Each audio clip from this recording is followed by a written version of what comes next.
जीवों को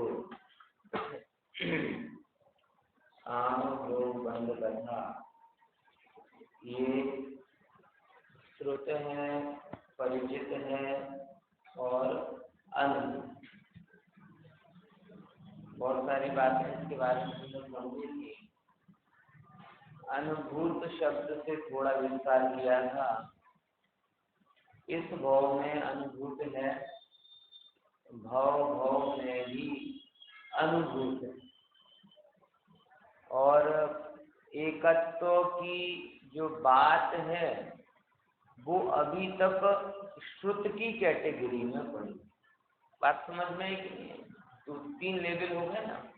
काम भोग बंधन की कथा श्रुत भी है, परिचित भी है और अनुभूत भी।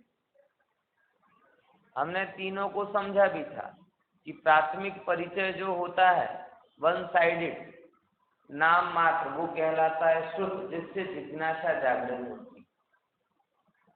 चर्चा के उपरांत जो कुछ निकलता है सामने वो कहलाता है परिचय। बराबर। परिचय के बाद में वो वस्तु इष्ट भी लग सकती है और अनिष्ट भी लग सकती है। बराबर।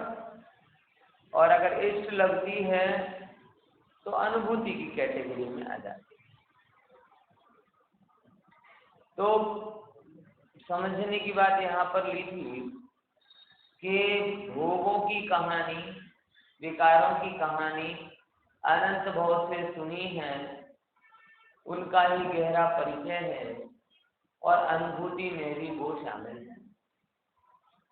और पैरेलल ज्ञान की बात, एकत्व विभक्त आत्मा की बात, अनुभव की तो बहुत दूर रही, अभी गहरा परिचय भी नहीं। अभी किस कैटेगरी में है? वह श्रुत की कैटेगरी में। अब आप समझ रहे हैं ना लेवल कितना अंतर हो गया। एक आपके रग रग में बसा है, एक आपके अनंत संस्कारों में बसा है, और दूसरा जो केवल इंट्रोड्यूस हुआ है।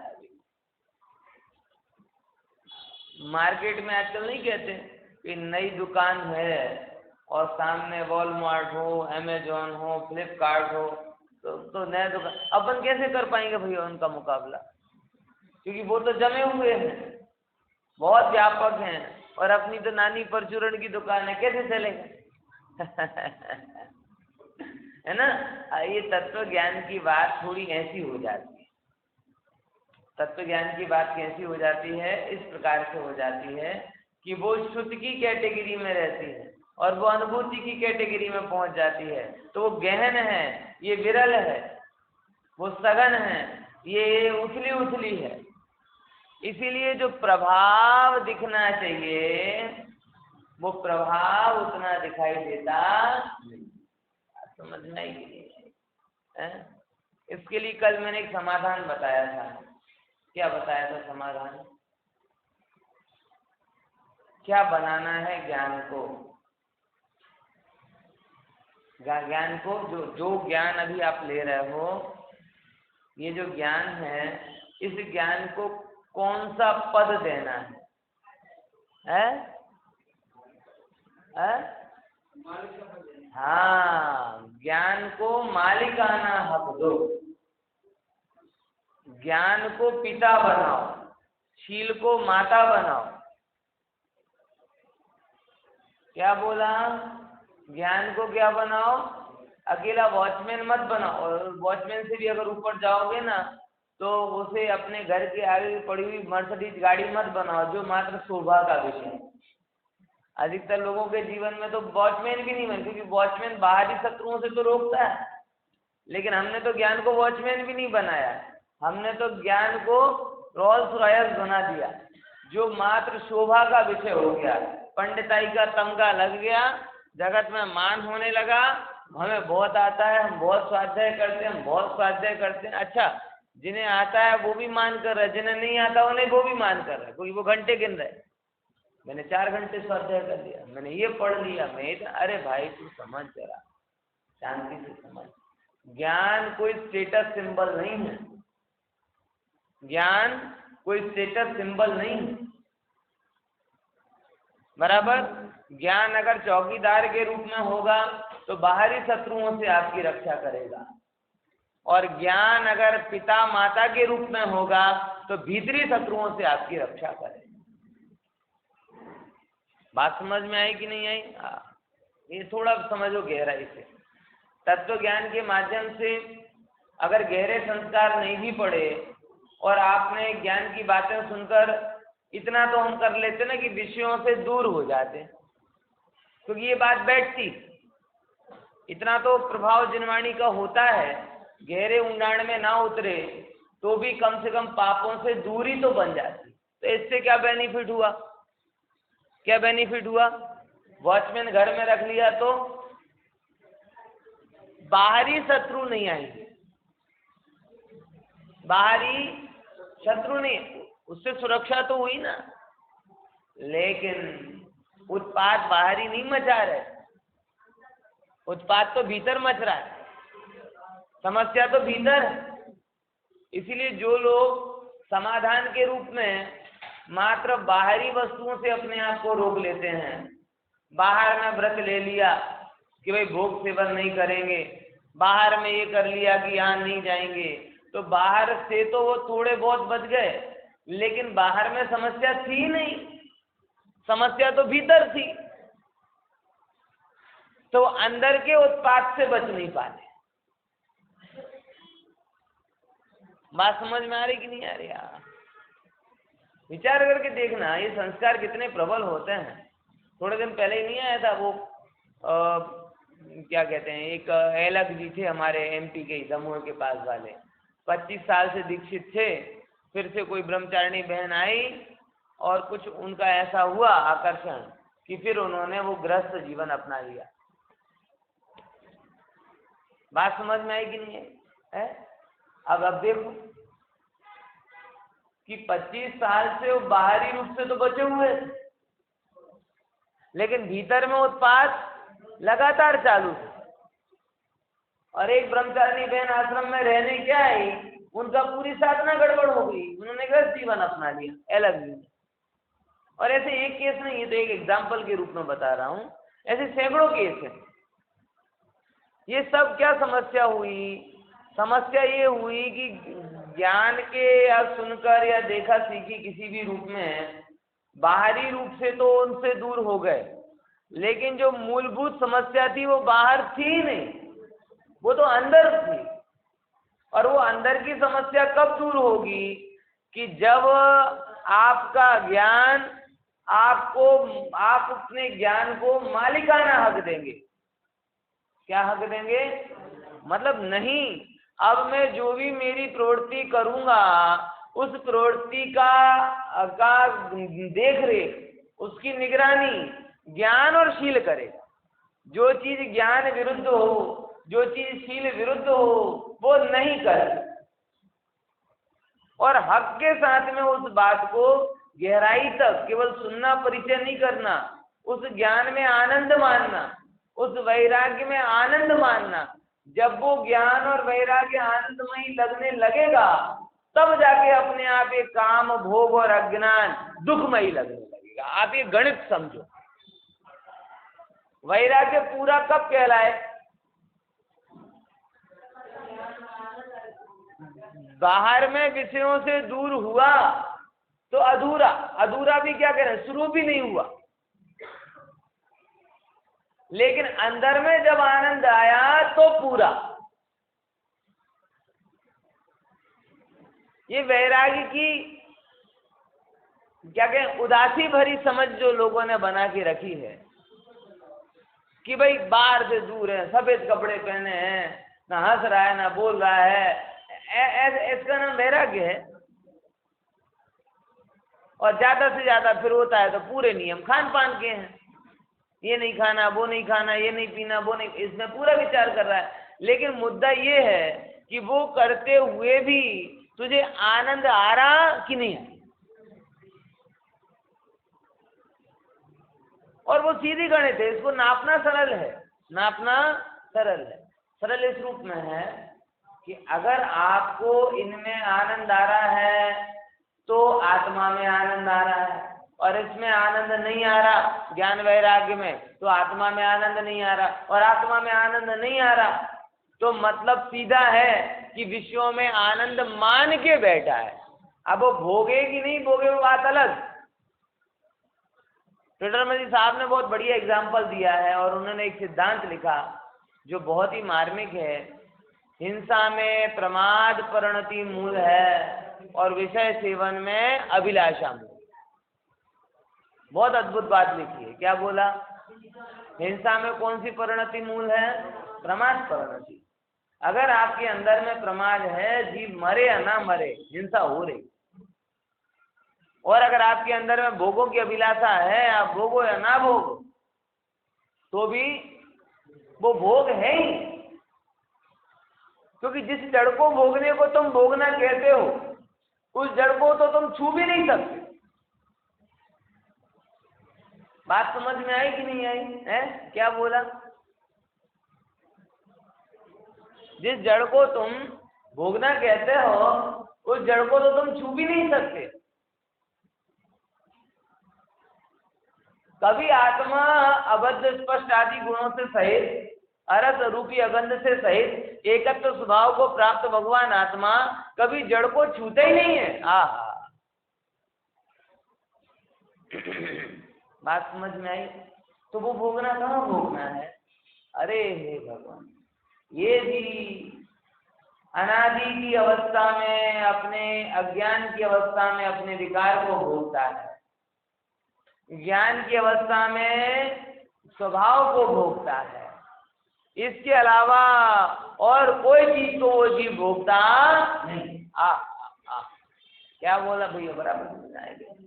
अज्ञान की अवस्था में किसको भोग रहा है? अपने विभाव को भोग रहा है, और ज्ञान की अवस्था में अपने स्वभाव को भोगता है। इन दो के अलावा कोई चीजें पदार्थ का भोगता हो नहीं सकता। क्योंकि भोगना मतलब क्या है जरा समझो तो। बात समझ में आई? इसीलिए अभिलाषा, बहुत सारे लोग हैं ऊपरी ऊपरी रूप में विषयों से दूर हैं, लेकिन अंदर में वही वासनाएं नाच रही। अंदर में आनंद नहीं आता। गजब है ना, अंदर में आनंद। एक मेरे ऑफिस में काम करते साधु, श्वेतांबर साधु, अत्यंत मतलब भक्ति पूर्वक होने की। आप लोग धन्य विषयों से इतने दूर हैं, बराबर। हम लोग तो विषयों में पड़े हुए हैं। बोले अब हमारा हम ही जानते है।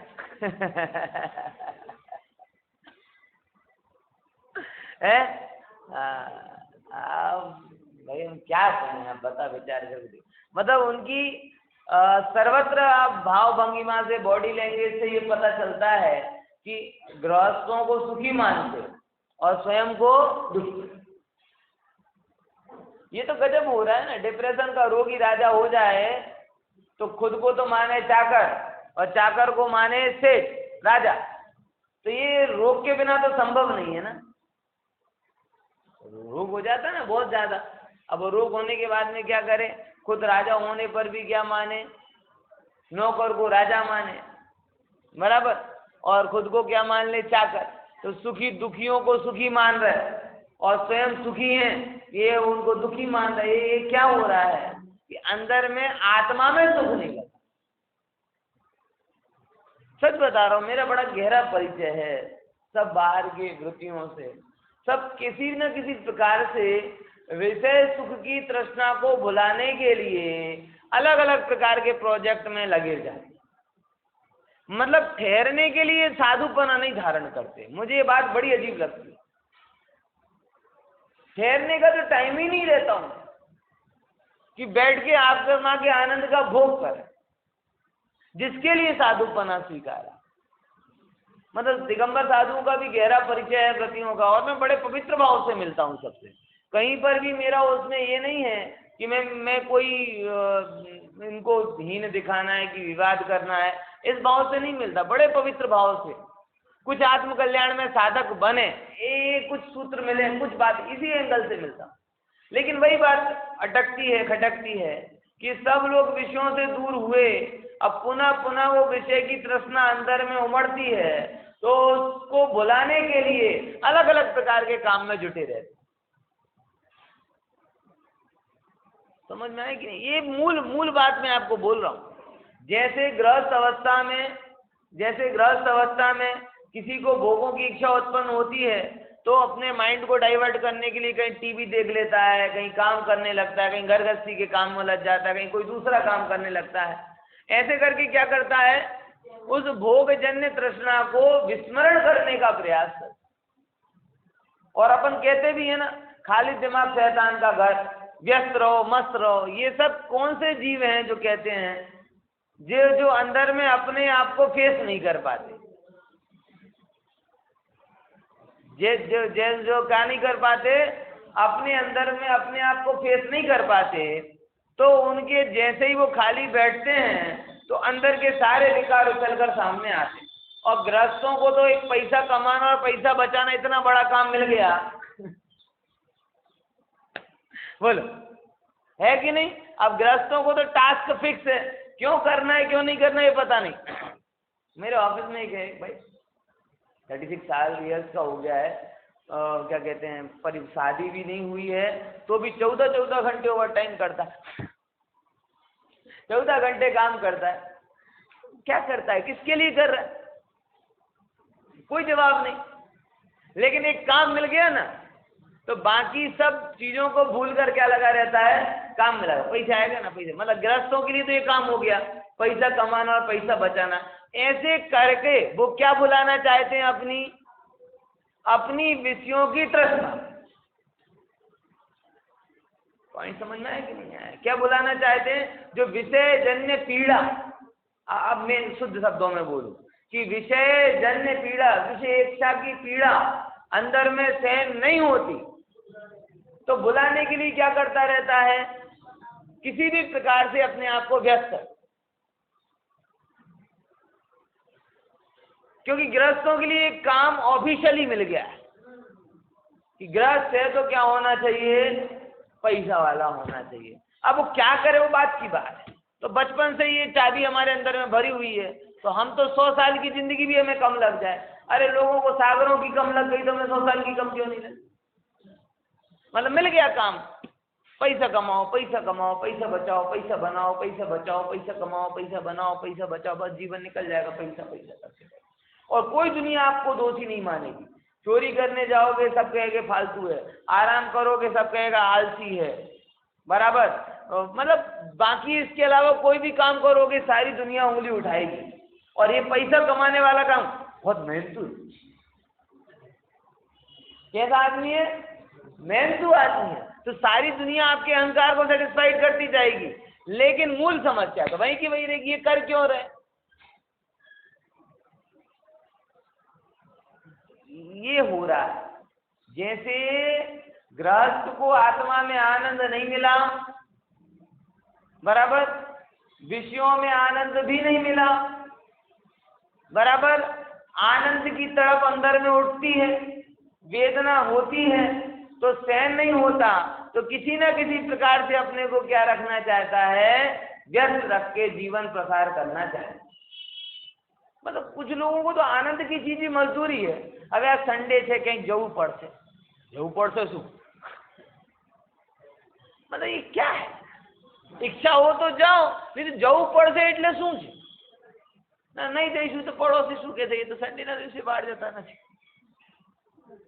अजीब मूडता है, अजीब मूडता है।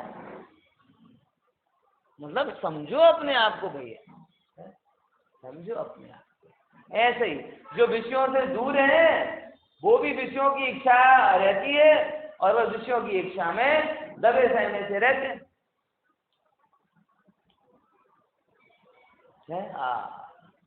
समय प्रवचन सार के सुखाधिकार में एक बात आती है, कुल सहाउ चक्रता दे वेदनट्ठा रमंती रमेशु विषयेषु, कि विषय जन्य पीड़ा अंदर में उत्पन्न होती है, उस वेदना को सहन नहीं कर पाते, तो क्या करते, इंद्र हेमेंद्र चक्रवर्ती ते दे वेदनट्ठा रमंती, वेदना से विषयों में रमण करते। देखो गजब है, क्या शब्द बोला, प्रवचन सार की गाथा है सुखाधिकार की।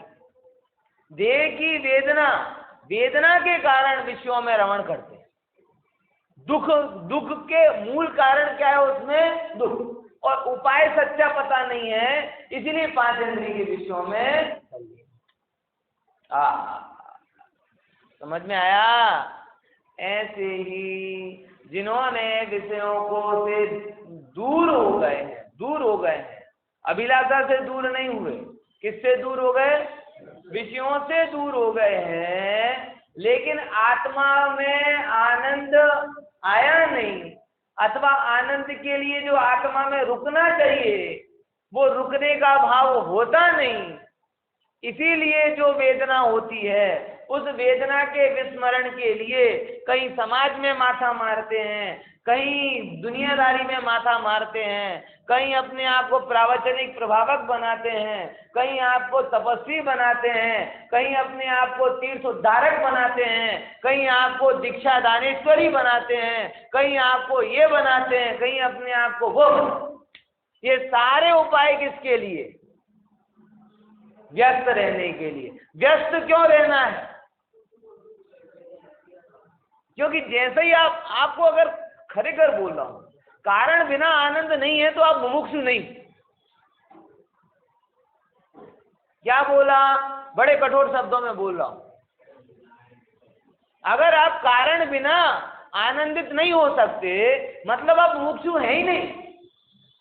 क्योंकि जो मोक्ष का इच्छुक है, जिसने आत्मा को पूर्णानंद से भरा हुआ जाना माना स्वीकारा है, उसे आत्मा मिल जाए और वो दुखी रहे, ये कैसे मान सकते?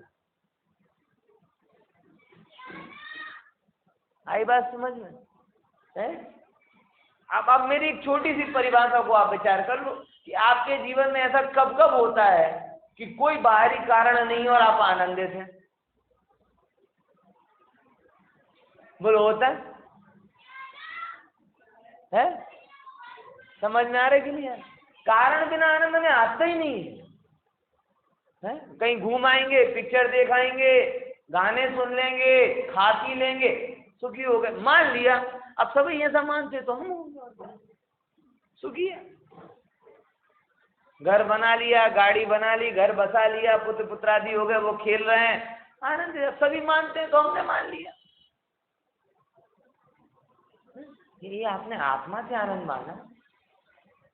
अच्छा, फिर कोई दूसरा ऐसा बोल दे कि नहीं भैया इनमें सुख नहीं है, इसमें सुख नहीं है, तो चलो इनको छोड़ दिया। अब सब मानते, अब ये संसारी मान। अब शास्त्र कहते हैं कि विषयों को छोड़ के सुखी हो जाता है, तो मान लिया। अरे गजब है। किसी ने कहा ये सुख है तो सुख मान लिया, किसी ने बोला इनको छोड़ना सुख है तो उसमें सुख मान लिया। अरे भैया, ये मानने वाली क्या बात? अच्छा, मैं आपसे सिंपल वस्तु कहूं, आप में से कितने लोग ऐसा मानते हैं कि आपके दो हाथ हैं?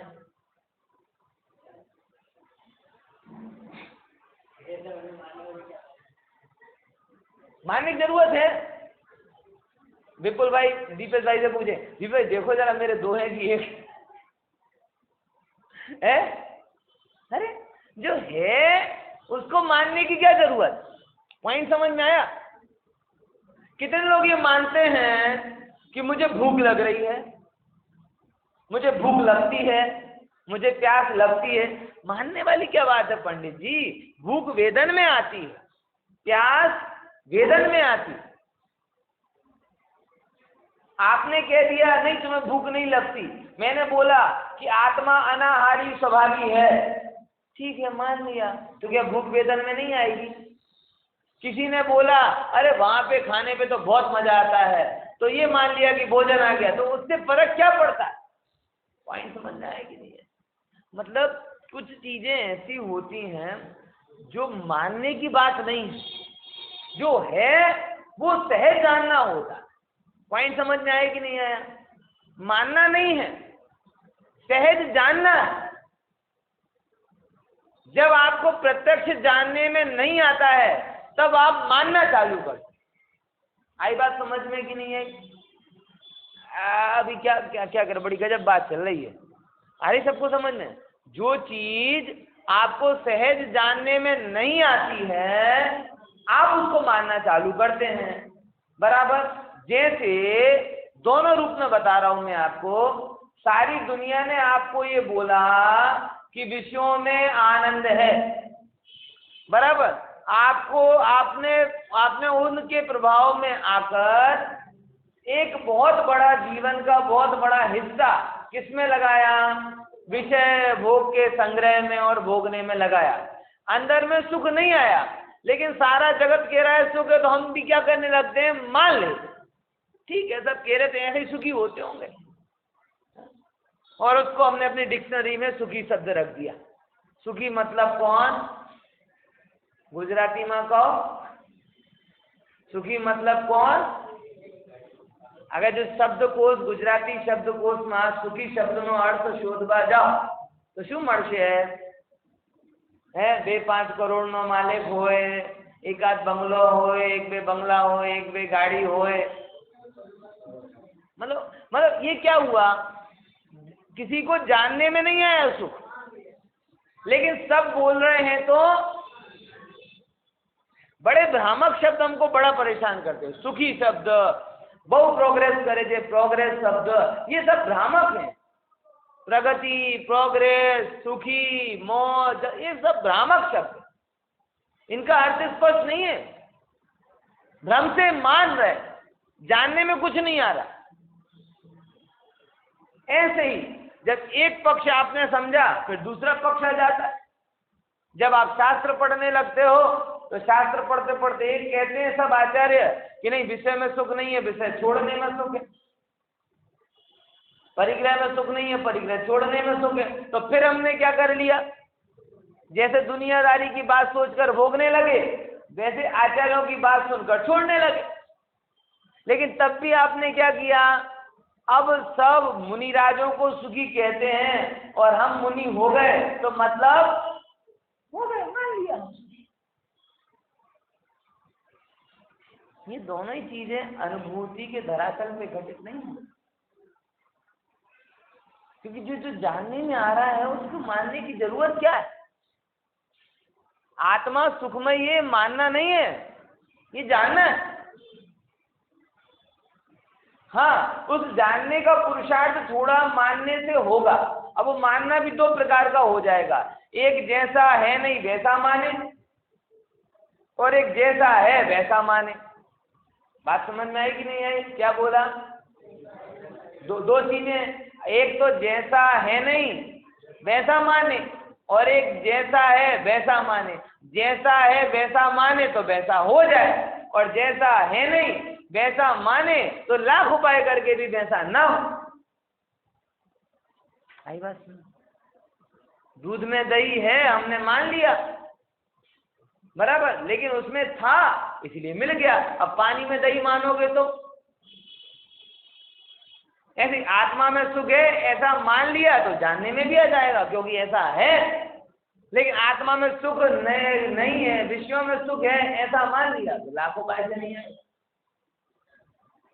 बात समझ में आ रही? तो सीधी सी बात इतनी घटित होती है कि आत्मानुभवन ये मानने वाली बात नहीं है, ये जानने वाली बात। क्या बोला? ये आपको शास्त्रों के बल से मानने से नहीं आएगी, ये आपको वैसे ही आएगी जैसे आपको भोगों की आएगी। कि जैसे भोगों में श्रुत परिचित अनुभूत होने के कारण हमें उसकी ललक लालसा पड़ी रहती है, वैसे ही एकत्व स्वभावी आत्मा का भी जब तक श्रुत परिचित और अनुभव बना नहीं आएगा तब तक उसका आकर्षण भी उत्पन्न, अनुभूति से प्राप्त शिक्षा बुलाई नहीं।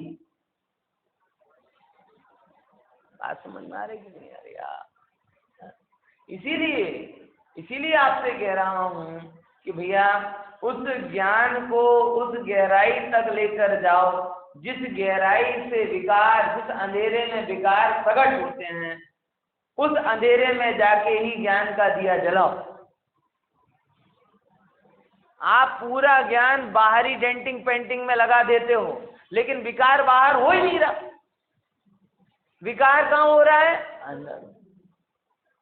पूरा उपदेश व्यर्थ क्यों चला जाता है? चौकीदार को डांटते हो और मालिक तूफान करता है।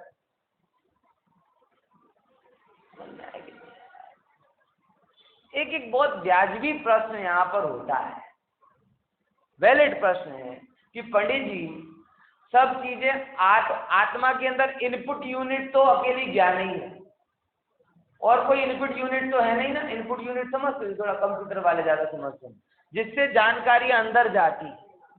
तो आत्मा के अंदर इनपुट यूनिट कौन सी है? मात्र और मात्र ज्ञान। यानी जो भी रॉ मटेरियल अंदर पहुंचता है वो वाया ज्ञान पहुंचता है। तो अब एक बड़ा सुंदर सा प्रश्न है जो सबको होना चाहिए कि ज्ञान को श्रद्धान में कन्वर्ट कैसे करें। मैंने आपने बोल तो सुंदर दिया कि जहां अंधेरा हो रहा है वहां दिया जलाओ, लेकिन हम भी चाहते हैं, लेकिन पहुंचे कहां तक, कैसे? आ रही बात समझ में प्रशांत भाई? ये जरूरी है कि नहीं जरूरी? नहीं तो वही हो रहा है बार बार। आप बात सब सही कह रहे हो, लेकिन ये भी कह रहे हो, ये भी तो चौकीदार ही समझ रहा है। ये समझने वाला भी कौन है? चौकीदार ही है ना। अब इस चौकीदार को अंदर मिलाएं कैसे? बोलो। बराबर है, ये भी सब हमपना आए कैसे? देखो बस सीधी थोड़ी सी बात है। जिस प्रकार से विषयों में अहमपना आया है, शरीर में अहमपना आया है, मैं बड़ा सरल सी भाषा में आपको बताऊं कि मैं अभिषेक हूं, ये मुझे कब पता चला, कैसे पता चला? वारंवार मम्मी ने बोला अभिषेक, पापा ने बोला अभिषेक, बचपन में सिखा दिया पहला व्हाट इज योर नेम, हमने तोतली भाषा में जवाब दे दिया माय नेम इज अभिषेक। लगातार सुना, सुनते सुनते क्या हुआ? एकत्व हो गया। अब भाई एक समय तो नहीं लगा सकते ना उसमें। एक दिन मुझे साक्षात्कार हुआ कि मैं अभिषेक, ऐसा बोलोगे? कौन से?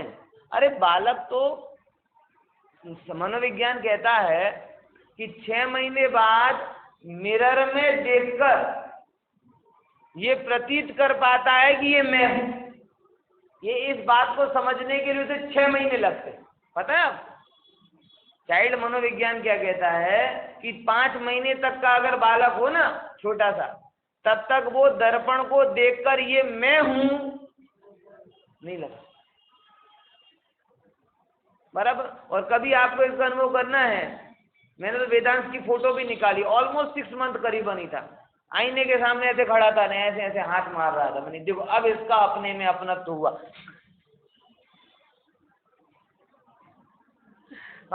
यानी 6 महीने तक तो ये रूप मेरा है ये भी प्रतीति नहीं होती, ये नाम मेरा, ये तो बहुत बात की बात। 6 महीने बाद ये रूप मेरा है ये ख्याल में आ, फिर उसकी और प्रेरणा के बाद ये नाम मेरा है ये ख्याल में आ, फिर और प्रेरणा होती तब ये घर मेरा है, ये माता पिता मेरे हैं, ये तब और ख्याल में। आप देखोगे 6-7 महीने का बालक होता है ना, किसी के भी पास चला जाता है, थोड़ा 3-4, फिर धीरे धीरे પછી શું કે ઓળખ તો થઈ ગયો ને હવે नहीं जाए। तब क्या होता है उसके अंदर 100 पर का भेद है, समझ में आया? यानी तब तक वो कोरी स्लेट होता। ऐसे ही आपसे कह रहा हूँ भैया, इतना तब मुझे बनारस जी भी आता है, अमृतचंद्र आचार्य कि 6 महीने तक का समय अगर आप दो तो उस कोरी, जैसे कोरी प्लेट आप पहले थे ना स्लेट है, ख्याल में आया? वैसी कोरी स्लेट फिर से हो जाओगे, क्योंकि 6 महीने तक आपकी स्लेट कोरी थी, बाद में उससे मोह की इबारतें लिखी गई। अब रिवर्स मिटाना है तो कम से कम इतना टाइम तो दो, 6 महीने तक। मगर कैसा 6 महीने? Consciously effort. लगातार मैं गायक हूँ, तेरो घट सर या मैं तू ये कमल था, ऐसा समय हम निकाल नहीं पाते बेचारे। इसीलिए जो इस पर्याय का अहमपना है विस्मृति नहीं होता। सहज साक्षी भाव से आप अपने होने वाले परिणमन को देखो और इसमें ये मैं नहीं हूं ऐसी प्रतीति करो। अपनी ओर से रंच मात्र भी संसार बढ़ाने या विकार बढ़ाने का उपाय मत करो। पूर्व का जो भी हो रहा है उसके ज्ञाता दृष्टा बनो। ऐसा अभ्यास 6 महीने तक करो। ज्यादा समय तो नहीं मांगा। कोई भी ऑपरेशन के बाद में थोड़ा टाइम तो देते ही है ना सब लोग। महीने का बेड रेस्ट, 2 महीने का बेड रेस्ट, 6 महीने का बेड रेस्ट। हमने कहाँ ज्यादा टाइम मांग लिया है?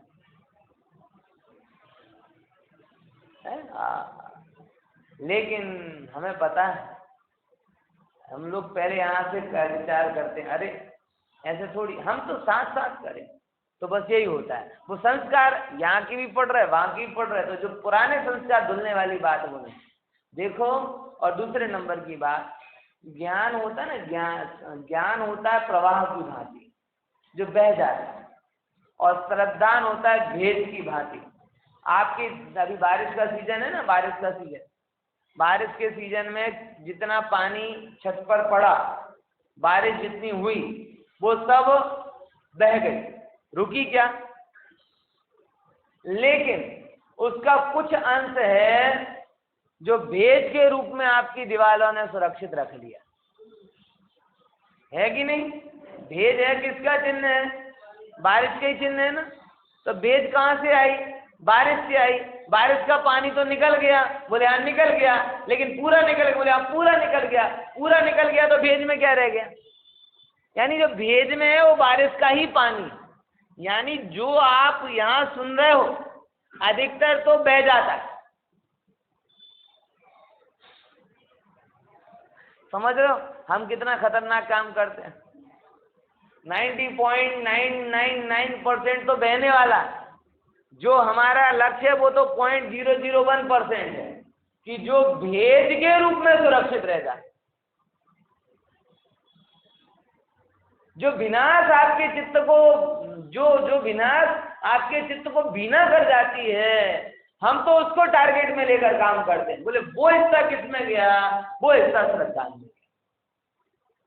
और उस हिस्से में जब तक आपके अंदर में ये गहराई से नहीं आएगा कि आत्मा आनंदमयी है, एकत्व से धनी है, पूर्ण है, प्रभु है, तब तक ये सारी विषयों की कथा है वो रुक सकती। सारी बात क्या है?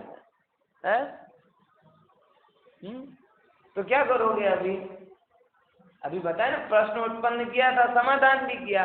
क्या प्रश्न था और क्या समाधान, दोनों पूछ लेता हूं। क्या प्रश्न था? क्या प्रश्न था? ज्ञान को श्रद्धान में कैसे कन्वर्ट कर? अंधेरी गुफा में दिया किस? समाधान क्या था? अंधेरा हुआ ही क्यों? अपरिचय से। क्या करना? अंधेरा हुआ ही क्यों? अरे सिंपल है भैया, जिस घर में कोई रहता है वो घर रहता है, और जिस घर में कोई रहना बंद कर दे वो खंडहर हो जाता है। ये घर खंडहर कैसे बन गया? आप देखो, अच्छे से अच्छे घर अगर कोई आदमी रहना बंद कर दे तो समय नहीं लगता, खंडहर हो जाते हैं। तो प्रश्न ये आया कि घर खंडहर कैसे बन गया? बोलो। जाने आना बंद होने से। तो ये अंधेरा हुआ कैसे? आत्मा की अपरिचय से वहां अवर जवर बंद। और जैसे ही जहां आदमी जाना बंद कर देते हैं वहां कबूतर आ जाते हैं, चामा चिड़िया जाती है, घास उग जाती है, काई लग जाती है। ये हो रहा है आत्मा की गहन गुफा में, हमने कभी गमन ही नहीं किया, तो वहां अंधेरा अंधेरा हो गया। और अंधेरे में फिर दुनिया भर के जीव जंतु हो जाते। तो सबसे पहले क्या बोला, अपरिचय से अंधेरा हुआ, तो परिचय करो। श्रुत, फिर से श्रुत परिचित, मतलब जैसे आपको काम भोग बंद का है वही क्रम में आ जाना है, बस वो विषय भोग के लिए था और ये यहाँ पर है। तो सबसे पहले आत्मा के साथ परिचय अवर जबर थोड़ी चालू करो, फिर उसके साथ बैठो, शास्त्रों का पठन पाठन करो, ज्ञानियों से मिलो, है तो क्या होगा, परिचय स्थापित होगा। तो श्रुत हुआ आकर्षण, परिचय हुआ निर्णय, और उसके बाद में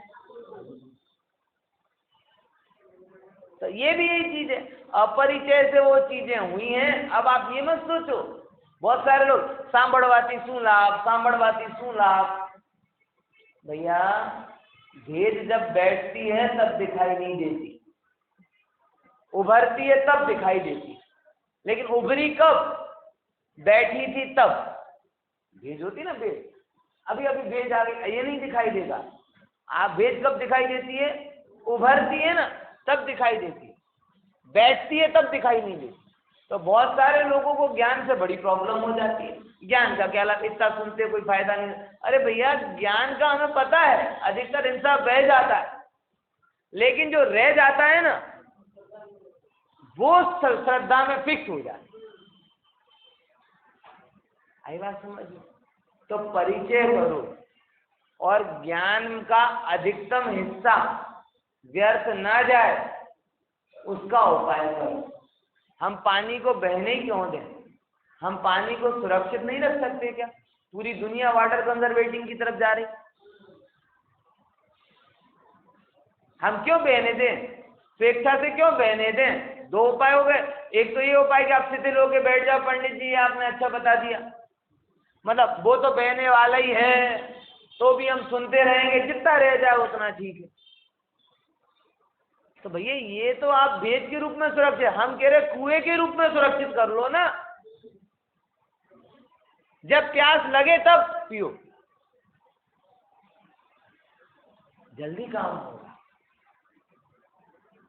बराबर। एकत्व स्वरूपी आत्मा इतना प्रिय लगने लगे कि निरंतर उसकी चर्चा में दिन जाए, उसकी विचारणा में दिन जाए, एक क्षण ऐसा ना आवे कि जिस क्षण उसकी अनुभूति की खुमारी हमारे मन में ना, तब जाके वो आपका काम बनेगा भाई साहब। तब वो दिया अंधेरी गुफा में पहुंचेगा जहां विकार होगा, और तब आपको विकार रोकने की मेहनत करनी नहीं पड़ेगी। क्यों? हो गई नहीं।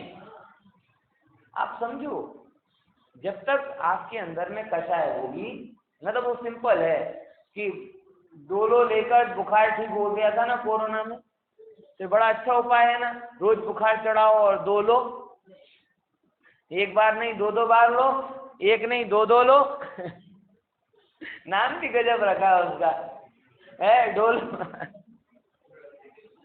है, समझे कि नहीं समझे? लगभग सबने खाई होंगी वो, है। तो ये बुखार हो और फिर कम करो, ये कोई अच्छा तरीका थोड़ी है, ये तो आपके जीवन को संघर्ष में बनाना। उपाय क्या है? संघर्ष उत्पन्न ही ना हो, ये उपाय है। और ये उपाय कब होगा? कि जहां से विकार हो रहे हैं वहां पर आप ठहर जाओ। मैं क्या कह रहा हूं आपको, कुछ करो मत, मात्र क्या हो जाओ, वहां खड़े हो जाओ, जम जाओ वहां पर। गारंटी दे रहा हूं विकार नहीं हो सकते। प्रकाश का सामना करने की ताकत अंधेरे में नहीं है, ज्ञान का ताकत सामना करने की ताकत विकारों में नहीं। आप जागृत होकर काम करोगे, विश्वास करो कि आपको विकार नहीं होगा, और अगर हो भी गया तो लंबा नहीं चलेगा। ये आपकी बेहोशी, आपकी गफलत, आपकी मोह का परिणाम है जो विकार होते हैं, बढ़ते हैं और चलते हैं। आ रही कि नहीं आ रही बात समझ? इसीलिए जो लोग ठहरना नहीं जानते वो चार गति में भटकते रहते हैं, चाहे वो घर में रहें चाहे घर छोड़ दें, चाहे भोगों में रहें चाहे भोगों में छोड़ दें। ये सेकंड नंबर की बात है। मुद्दा ये है कि आत्मा में कितने ठहरे, आत्मा कितनी प्रिय लगी। वैराग्य तब आएगा, विषय बुरे लगे ये तो खाल निकाली आपने बाहरी, लेकिन आत्मा भली लगे ये माल। वैरागी माल से रहित हो गए। जिनके पास में आनंद की होलसेल एजेंसी होनी चाहिए वो दुखी दुखी फिरते हैं, और जो मात्र दुख की भट्टी में जल रहे हैं वो अपने आप को सुखी मानते हैं। ये कैसा विरोधाभास है जगत का, मुझे तो समझ में नहीं आता है। समझना कितनी कितनी बड़ी भूल हो रही है। जो जिनके पास वैराग्य का क्या कहते हैं, पूर्ण आनंद नो पूर्ण धोध मार आनंद आनंद आनंद आनंद आनंद, वो अपने आप को दुखी मान। और जो दुखों की भट्टी में जल रहा है, गृहस्थ विषयों की भट्टी में जल रहा है, वो अपने आप को सुखी मान रहा है। सुखी भी अपने आप को दुखी कह रहा है, दुखी अपने आप को सुखी कह रहा है। तो सुखी है कौन? बोले इस जगत में जो एकत्व स्वभाव में स्थित हो गया है, गृहस्थ है तो वो सुखी है, साधु है तो वो सुखी है। जिसने अपने स्वभाव को आनंदमयी माना, अनुभव किया, श्रुत परिचित अनुभूत किया, वो ही सुखी है। बाकी सब बाहर से कोई सुख दुख नहीं है, अंदर बराबर। अब ये बात थोड़ी सुनने में अजब अजगबी लगती है, क्योंकि पूरा जगत विषयों की तरफ लेके जा रहा है और हम भी जगत के प्रभाव को मान लेते हैं। इसलिए हम भी सुख के रास्ते पर होने पर भी डाउट में रहते हैं। सच बता रहा हूं, हम लोगों के अंदर भी संशय मिथ्या था। इसलिए हमारा एक पैर आत्मा में ना एक पैर दुकान में होता है। एक पैर आत्मा में एक पैर विषयों में होता है, क्योंकि मन में ये लगता है अरे यार आत्मा में सुख मिला नहीं, पता नहीं, तो कम से कम ये जो मिल रहा है वो तो छूट ना जाए। बढ़िया वृत्ति, दो घोड़े की सवारी। आत्मा में तो पता नहीं कब मिलेगा। अभी यहाँ जो मिल रहा है, मतलब वो चींटी मुझे याद आती है जो हलवाई की दुकान पे जाती है मुंह में नमक की डली लेकर, अब कहती हमें तो कोई टेस्ट लगाया ही नहीं। अभी नया होमवर्क, कौन सी चींटी है? जो खास रैन पड़ी चींटी, एक नमक की खदान में और एक हलवाई की। तो मुंह में डली लेकर वो कहाँ पहुंच गई? हलवाई की दुकान पर। हलवाई की दुकान में तुझे तो आज बड़ा मजा आया, रोज खारा खारा खाती थी, आज तो स्वादिष्ट मेवे मलाई खाए। तो चींटी बोली मुझे तो कोई अलग लगा ही नहीं, मुझे तो सब सेम लगा। तो हो ही नहीं सकता। बोले नहीं सच बोल रही हूँ। बोले मुंह खोल। तो क्या देखा? नमक की डली। बोले ये क्या लेकर आई थी? बोले पता नहीं, वहां पे ये मिला के नहीं मिला तो मैंने मुंह में एक रख लिया। अब नमक की डली मुंह में होगी तो मिठाई भी कैसी लगेगी? आगे ना समस्या। हम लोगों की मेन समस्या यही है, विषय सुख के जैसा आत्म सुख मानते।